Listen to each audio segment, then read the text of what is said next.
Il était 19h30 lorsque le président du PDCI-RDA, Tidjane Thiam, a foulé le sol de la maison du PDCI-RDA à Cocody.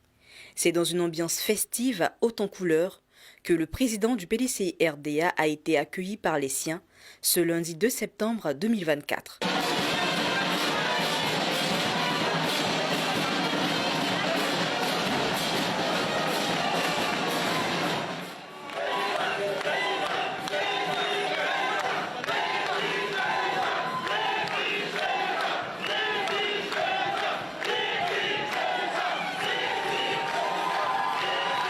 Sympathisants, militants, cadres, élus, vice-présidents, membres d'instances du PDCI-RDA, tous étaient mobilisés comme un seul homme pour accueillir leur leader, leur champion, Tidjane Thiam, de retour après plus d'1 mois à l'extérieur du pays. Ce sont des militants manifestement heureux, en ordre de bataille qu'il a pu trouver ce soir.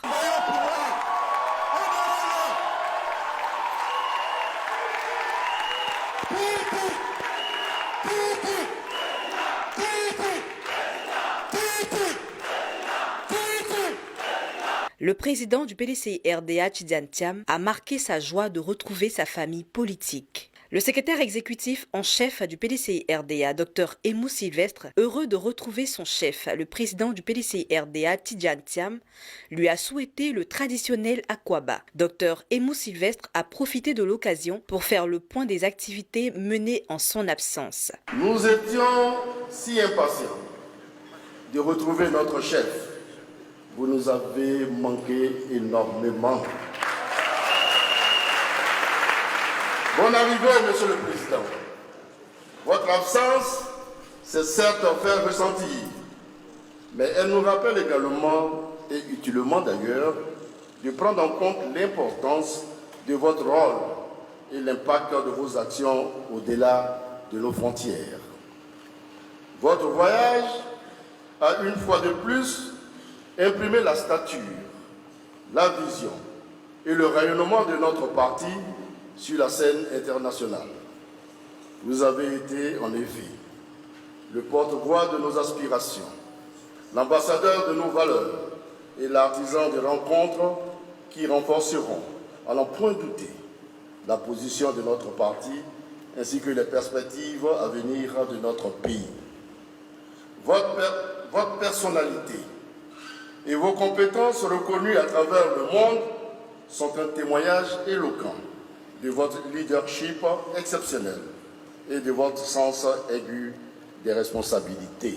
À ce titre, votre désignation en tant que membre du Comité international olympique et votre présence au cours des Jeux olympiques 2024 à Paris, qui ont été un véritable succès et un modèle d'organisation pour nous tous, ou encore votre présence remarquée et distinguée à la convention du Parti démocrate américain, de même que votre attachement inconditionnel au développement d'initiatives africaines innovantes, avec l'exemple du Rwanda où vous étiez il y a quelques jours, sont encore, si on devait le rappeler, les preuves de la reconnaissance du leadership exceptionnel à travers le monde des dignes fils de l'Afrique que vous êtes.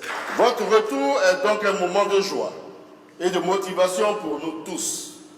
Monsieur le Président, pour la modeste expérience que nous avons, nous savons que les missions internationales ne sont jamais simples. Elles exigent patience, diplomatie et un engagement total. Chaque fois que vous portez haut le flambeau du drapeau ivoire ou encore les idéaux de notre parti, vous nous rendez fiers. Et si fiers de dire haut et fort que nous sommes PDCI, le parti bâtisseur de la Côte d'Ivoire moderne. Monsieur le Président, en votre absence, nous avons continué à œuvrer avec détermination et dévouement dans les sillons des orientations que vous avez tracées et instruit de mettre en œuvre. Bien qu'en mission à l'extérieur, vous étiez toujours présent avec nous à donner des instructions et orientations au quotidien. Je puis vous assurer que les nouvelles ici aussi sont bonnes et même très bonnes comme on dit. Comme l'indique la devise des Jeux Olympiques, plus vite, plus haut, plus fort, ensemble. Nous sommes tous ensemble et rassemblés, impatients de prendre vos prochaines orientations et instructions pour aller encore plus vite, pour impacter plus fort les Ivoiriens et pour porter notre drapeau le plus haut possible sur la voie de son développement. Le président du PDCI-RDA, Tidjane Thiam, ravi de retrouver les siens, a félicité les militants pour l'accueil chaleureux dont il a bénéficié. Prenant la parole, le président du PDCI-RDA a expliqué aux militants les raisons de ce long séjour à l'étranger. Comme vous le savez, nous sommes à 13 mois d'une échéance cruciale pour notre pays, l'élection présidentielle de 2025. Donc avant d'aller plus loin dans mon propos, je veux d'abord et avant tout vous remercier pour toute l'activité que vous avez déployée sur le terrain en mon absence et que j'ai suivie.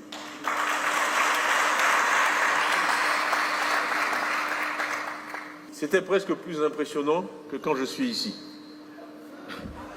Quand on est à l'étranger et qu'on observe depuis l'étranger ce qui se passe dans notre pays, on ne voit et on n'entend qu'une chose, le PDCI en marche, le PDCI en action.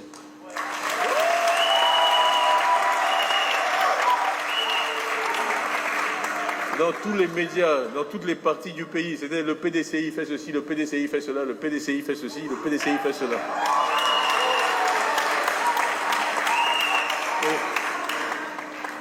J'ai dit depuis mon arrivée que j'aime beaucoup le sport. Maintenant, vous avez pu voir que je suis au CIE, vous avez pu voir une illustration de ça. Mais j'ai toujours dit, en football, il y a les joueurs et puis les journalistes sportifs.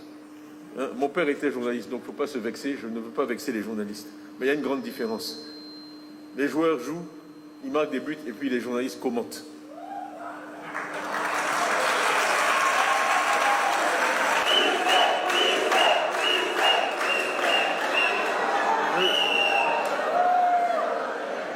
Je ne peux pas bisser parfaitement parce que ce n'était pas écrit, mais je peux répéter.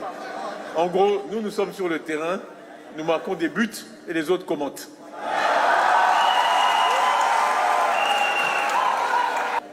Et c'est ce que je souhaite que le PDCI soit, un parti leader. Nous agissons et puis on laisse les autres commenter.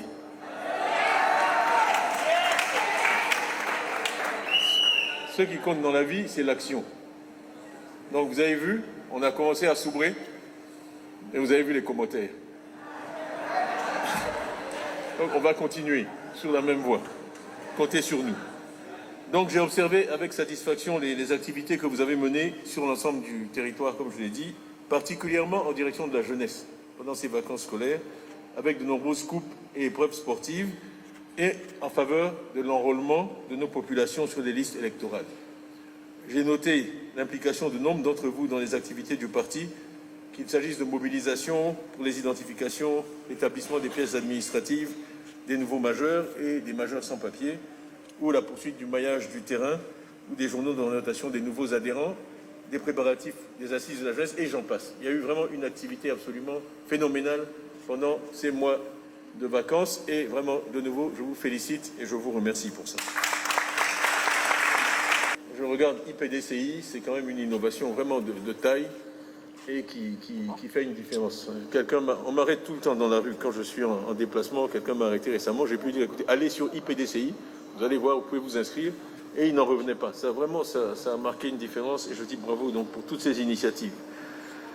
Donc, comme vous le savez, je n'ai malheureusement pas pu être présent à certains rendez-vous, dont celui commémorant le premier anniversaire du décès et la levée de deuil de notre président, feu le président Aimé Henri Konan Bédié.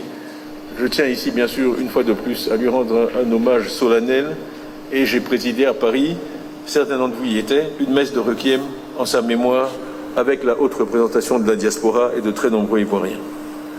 Donc je tiens à remercier de nouveau la haute direction du parti, les instances, les militants pour leur mobilisation et leur engagement dans toutes les cérémonies marquant cet anniversaire, que ce soit à Pépressou, ici à Abidjan, dans les hautes représentations des districts d'ici et de la diaspora. Donc vraiment, merci encore. Merci d'avoir su honorer.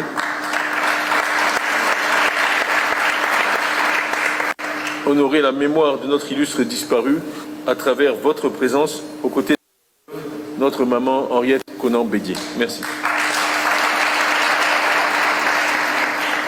Alors, j'ai dit, je suivis de façon quotidienne, quasi quotidienne, les activités.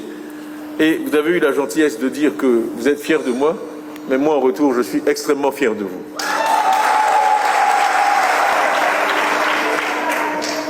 Nous avons tout simplement la meilleure équipe de Côte d'Ivoire et cette équipe va gagner.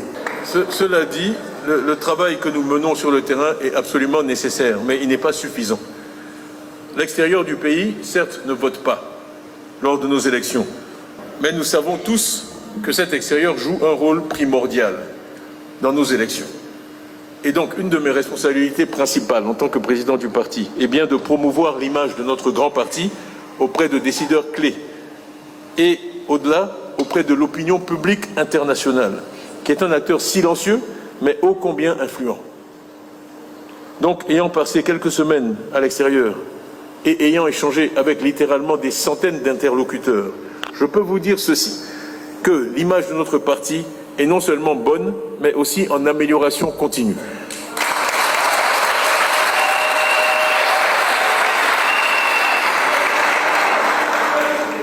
Et je peux vous dire que beaucoup souhaitent notre victoire l'année prochaine.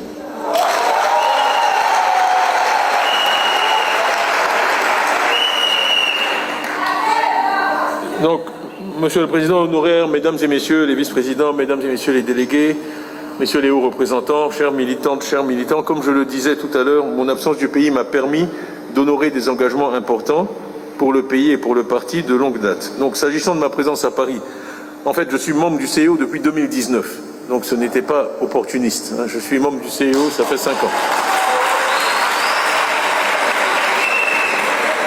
Voilà. Donc, un membre du CIO, on est une centaine dans le monde. La princesse Anne, le prince Albert de Monaco, le roi d'Espagne, et on peut être au CIO. Anecdotiquement, c'était donc pour moi un immense honneur en 2019 d'être élu, d'autant plus que j'ai été élu intuitu personné. Je ne suis pas au CIO de façon statutaire en tant que président d'un comité national olympique ou d'une fédération internationale. Il y a un petit nombre de personnes, une dizaine de personnes sur les 100 qui sont élus intuitu personné.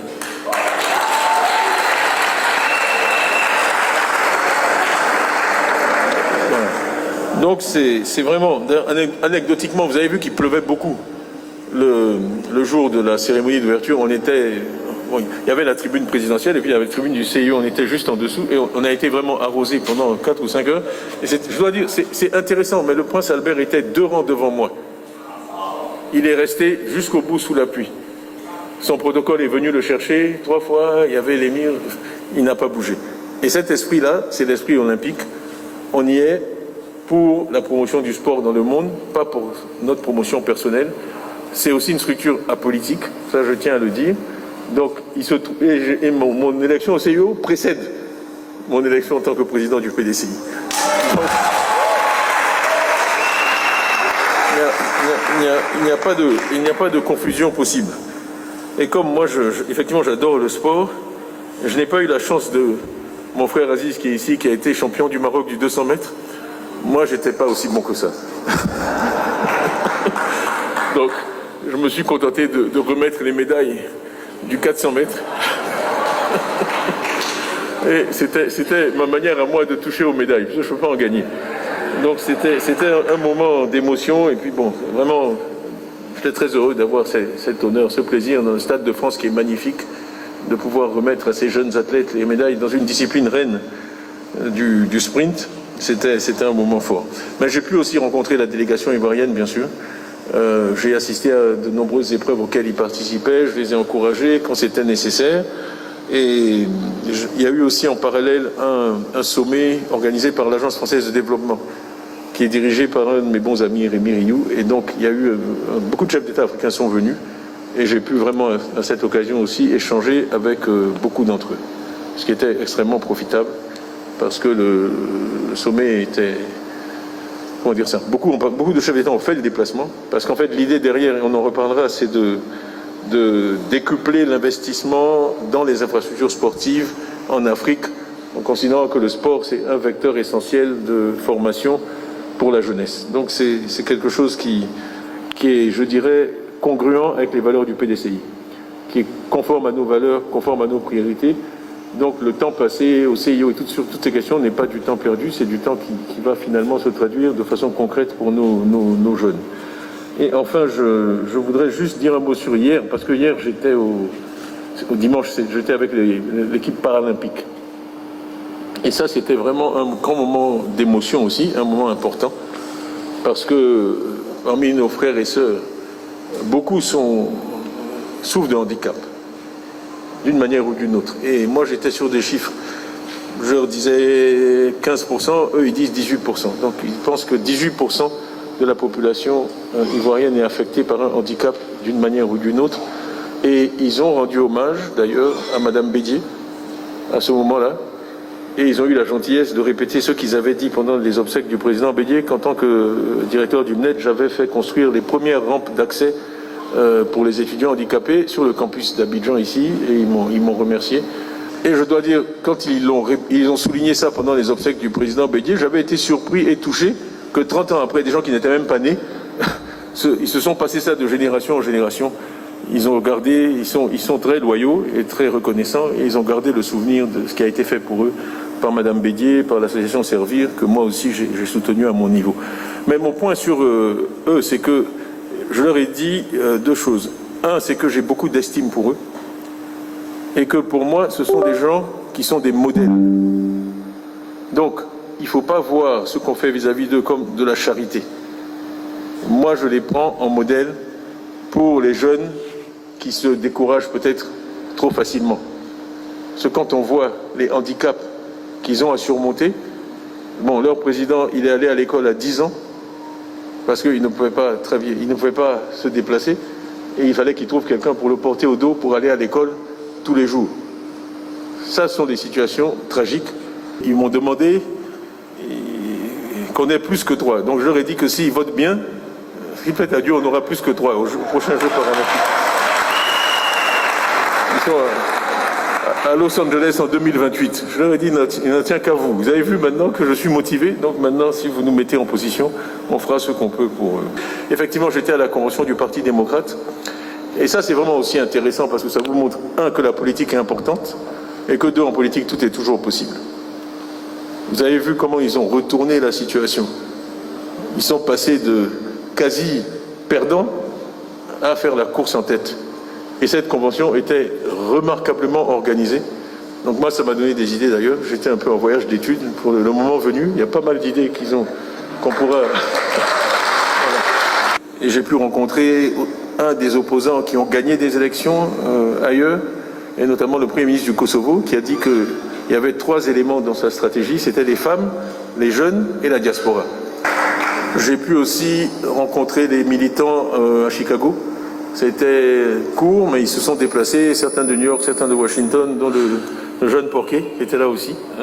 On remercie son père, il était là, on a eu une bonne réunion, bonne discussion. Mais le message qui revient toujours, c'est toujours le même. Ils veulent une Côte d'Ivoire réconciliée, fraternelle, et des élections transparentes et apaisées la semaine d'après.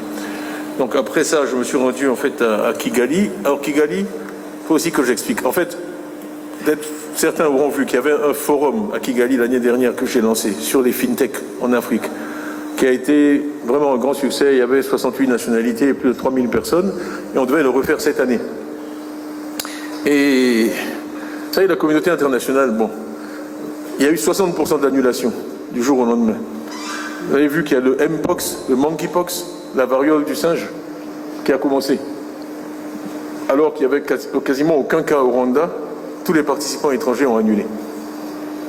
Donc moi, ce que je voulais montrer aux Rwandais, c'était mon engagement, en fait, que je n'ai pas peur, et donc je suis venu 24 heures pour dire que même si la manifestation n'a pas lieu, on ne laisse pas tomber les amis dans le besoin.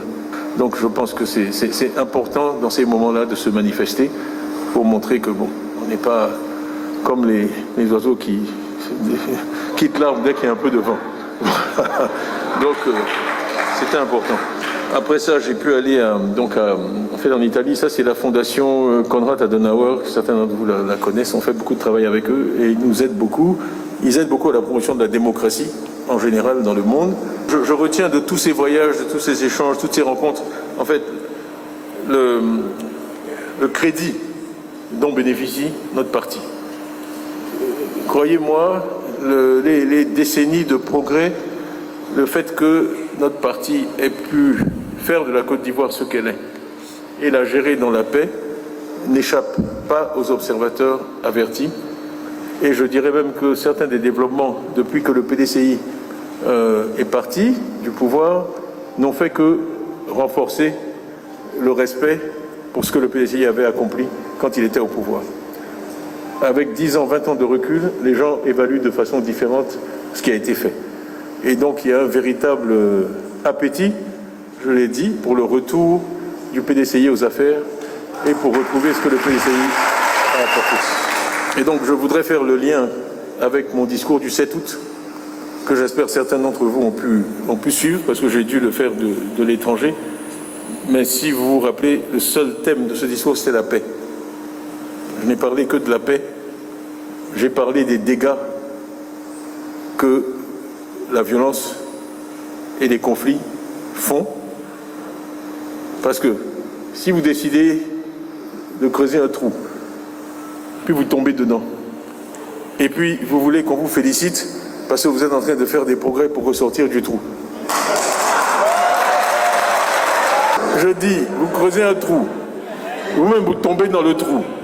Après, vous êtes en train de faire des progrès pour sortir du trou. Et vous voulez qu'on vous félicite.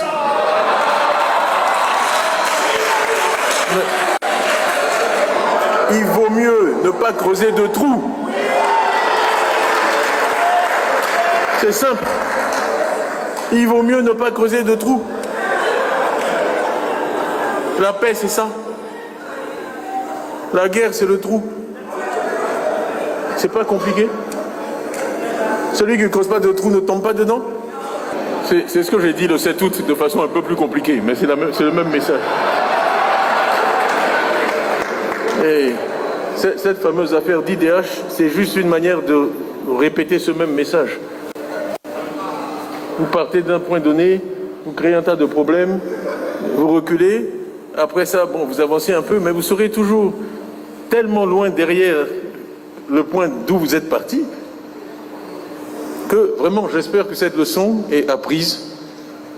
Et donc mon refus de coopérer avec les tenants de la violence,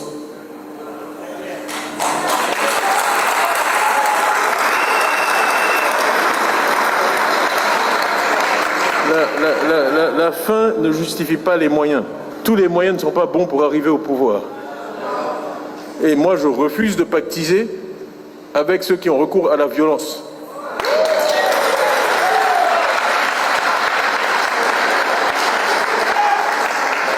On me dit non, mais il faut faire un deal avec eux, et puis après... Mais c'est de la théorie du serpent dans le pantalon.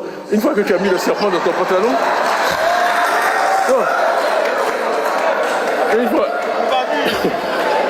Une fois que tu as mis le serpent dans le pantalon, c'est pas toujours facile de l'en sortir. Donc non, il faut faire alliance et puis après tu vas te débrouiller. Non, il vaut mieux ne pas mettre le serpent dans son pantalon.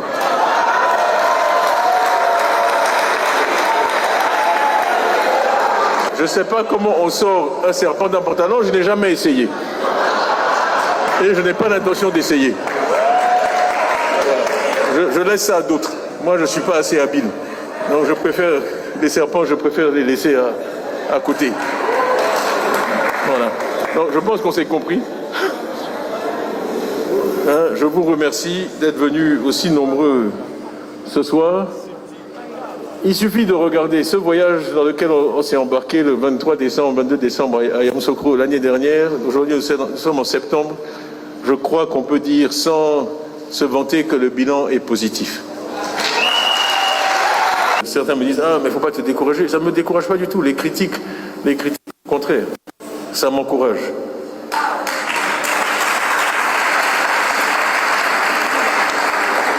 Ce qui serait inquiétant, c'est des opposants que le parti au pouvoir ne critique pas. Et suivez mon regard, il y en a.